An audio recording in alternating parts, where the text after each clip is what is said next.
capítulo 1 de Eclesiastes conclui com a lamentação de Salomão sobre toda a sabedoria e conhecimento que havia adquirido ao longo dos anos. Para Salomão, tudo era sem sentido, era correr atrás do vento. É uma pena que ele tenha chegado ao fim de sua vida com esse sentimento. Quando a gente vê mais de uma vez a Bíblia mencionar que o povo se maravilhava com a sabedoria dos seus primeiros anos de reinado. A essa altura, velho e amargurado, Salomão havia se extraviado. Consequentemente, todo o conhecimento e sabedoria que havia adquirido já não significava mais nada para ele. E aí, em resultado, tudo se tornou vão na mente de Salomão. Tudo se tornou sem sentido. Tudo se tornou para ele uma fonte de dor. Embora haja uma quebra de capítulo, existe uma progressão lógica de pensamento entre os últimos versos do capítulo 1 e os primeiros versos do capítulo 2. Frustrado com o nada novo debaixo do sol, Salomão partiu para a busca do prazer. Só que existe algo incrivelmente traiçoeiro na busca do prazer pelo prazer. Por alguma razão, quando alcançamos e apreciamos, cedo ou tarde, o prazer deixa de nos satisfazer. Cedo ou tarde, o prazer para de fazer sentido, ou precisamos cada vez mais deste prazer para alcançar o mesmo nível de satisfação imediata. É como se fosse uma droga. Cedo ou tarde, percebemos que existe muito mais na vida que mero prazer, e que o prazer só nos deixa ocos, vazios, insatisfeitos. Esta é uma lição que Salomão aprendeu por si mesmo do modo mais difícil. A vida de Salomão foi uma verdadeira montanha-russa, com altos e baixos e com alguns loopings. Salomão foi um homem que, embora tenha advertido sobre a lascívia, acabou tendo 700 mulheres e 300 concubinas. Salomão, embora haja advertido sobre a glutonaria, ele se esbanjava como um glutão. Uma coisa que não podemos negar é que Salomão obteve certa satisfação na prosperidade.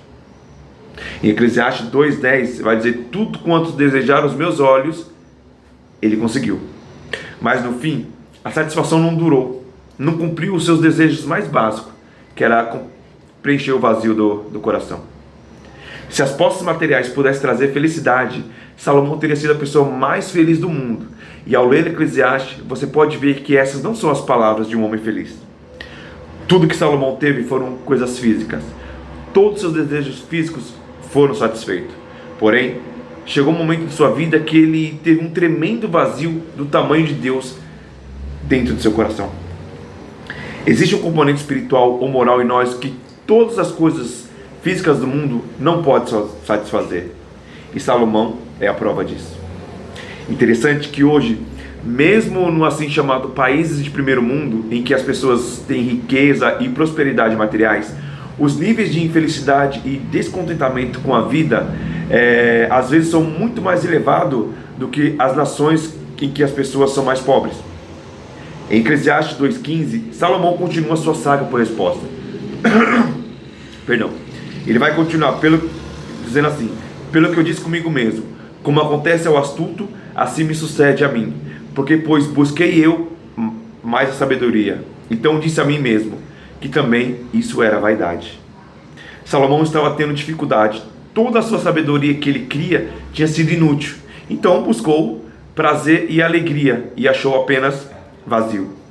Depois, mesmo sendo talvez o homem mais rico de toda a antiguidade, isso não satisfazia as necessidades mais profundas. Ele achou que tudo era vaidade, que era correr atrás do vento.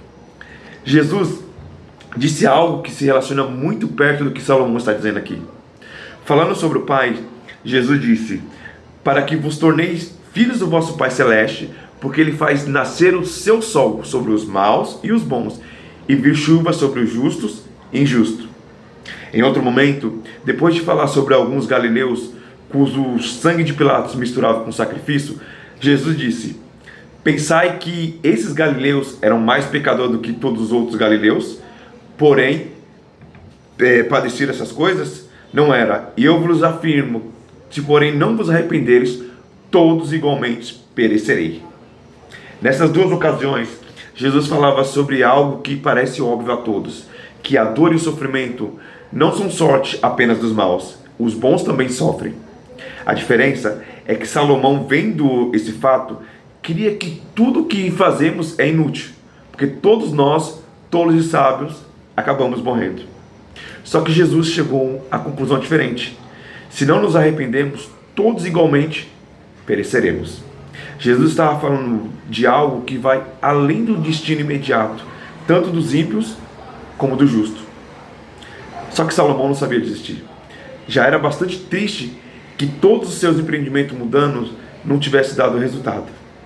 Já era bastante triste que todos os sábios e os tolos morressem. Mas agora ele começa a se questionar, começa a queixar sobre o que acontece depois da morte. Por ser um rei que não estava no controle, Salomão se tornou um rei fora do controle. Já a partir do versículo 17 até o 26, Salomão se queixa qual é a vantagem de acumular riqueza e se afadigar-se para deixar a herança. Aqui, de certa forma, Salomão está certo. As pessoas se preocupam com suas heranças ou qualquer que seja ela, né? Qualquer pessoa. Como é deprimente pensar que você, por toda a sua vida, trabalha tanto para construir alguma coisa, só para depois alguém venha e torne tudo isso em nada. Em certo sentido, a preocupação de Salomão é um tanto irônica. Afinal, considerando a sua vida depois de assumir o trono, pode-se perguntar o que Davi, seu pai, teria pensado do que ele fez com tudo aquilo que havia deixado. Por outro lado, talvez tenha sido esse mesmo pensamento que o fez pensar no que seus herdeiros fariam com a sua herança.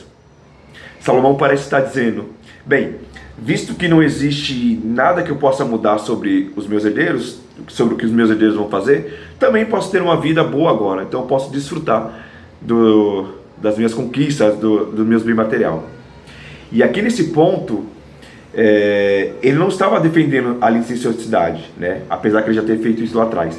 Ao contrário, ele parecia estar seguindo a ideia bíblica de que a vida em harmonia com a vontade de Deus pode trazer muitas bênçãos terrestres, e que inclui também o prazer físico.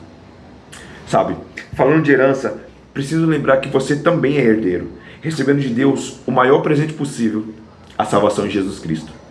A pergunta que fica para você hoje é: que tipo de escolha diária você está fazendo para assegurar-se de não desperdiçar essa herança deixada por Deus pela morte de Jesus em seu lugar?